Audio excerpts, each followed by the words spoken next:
So Avogadro number, the symbol is capital N, and what it represents, I mean, I explain to you.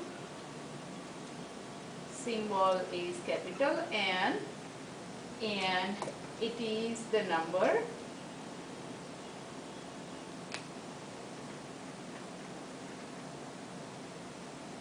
of atoms in 12.01 grams of carbon. Grams of carbon. And the numerical value, that means we can say, okay, 6.02 times 10 raised to 23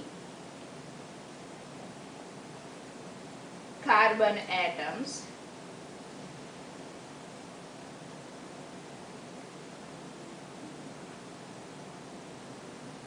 in a 12.01 gram sample of carbon. So Avogadro found this number of the particles. Now let me explain to you later on.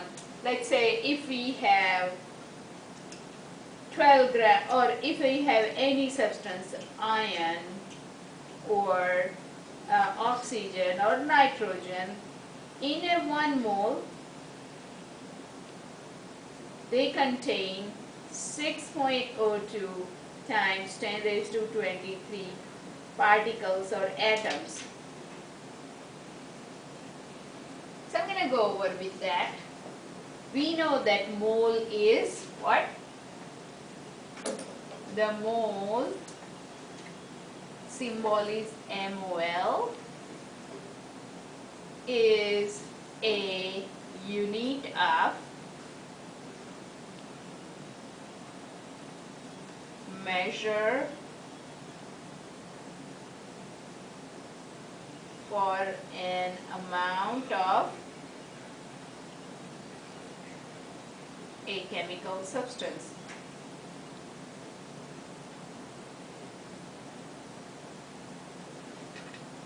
So mole is like a dozen. Mole is like a dozen. We know that 1 dozen, that means 12 pieces, right? So in here 1 mole equals Avogadro numbers, which is 6.02 times 10 raised to 23 units, or atoms or particles or molecules. So that's how we define, and that number is called, this is Avogadro numbers, and these conversion factor that you can use it to convert from number of moles of to number of the particles. So you can use that. Okay. So let's say we are going to work on one problem. Let's say we need to find if we have in 0.240 mole sodium, how many atoms in it? So here is a given, mole of Na is given, and we need to find out number of atoms, right? So the given amount is 0.240 mole sodium. Now remember, we have that conversion factor. What conversion factor have? 1 mole equals 6.02 times 10 raised to 23 atoms. Using this, we can multiply this conversion factor. We know that 1 mole is given quantity, it's always at the bottom, and 6.02 times 10 raised to 23 atoms. The way we can set up, so mole cancels and you get number of the atoms. Okay, so now what you can do, when you have scientific calculator, it's easy to calculate, or you can do 0.240 times 6.02 and then multiply 10 raised to 23. When you do that, I'm gonna erase this conversion, okay? And you get, in here when you multiply, what do you get?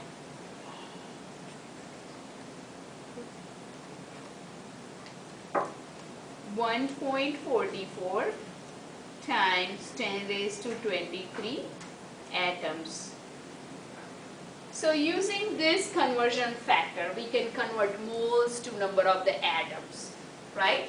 Or let's say if number of the atoms are given, how we can calculate mole. So I'm going to give you another example, okay?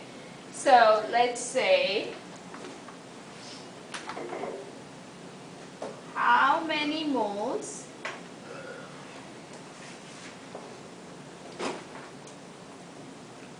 of aluminum are in 3.42 times 10 raised to 21 atoms of aluminum. Now in here we have given number of the atoms and we need to convert into moles. So the given quantity we can write it down first. Atoms, and we know that 6.02 times 10 raised to 23 atoms equal 1 mole. The way we set up atoms cancel because we need to find quantity in moles, so that should be on the top in this conversion factor. Now what you do, 3.42 divided by 6.02 and 10 raised to 21, and when you divide exponent, let me write down properly, 10 raised to 23, and when you divide those exponents, here you get, when you manipulate these two, when you divide exponent, it's going to be subtract, so minus 1, okay?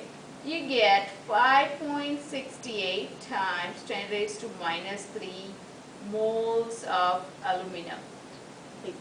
So you convert number of the atoms to the moles of aluminum. Yeah, you just move the exponent. How'd you get to the negative 3? Because 10 raised to 21 minus 23, so it's going to be negative 2, right? And 3.42 divided by 6.02, what do you get? 0.568. Okay, so here you got 0.568 and here you got 10 to minus 2. Now when you move here, which is 5.61, that means you are adding negative exponent in here, so that's how you get 10 to negative 3, right? Why So, did you move the decimal? because we need to put it in correct scientific notation. 5.68 times 10 raised to negative 3 is correct scientific notation form.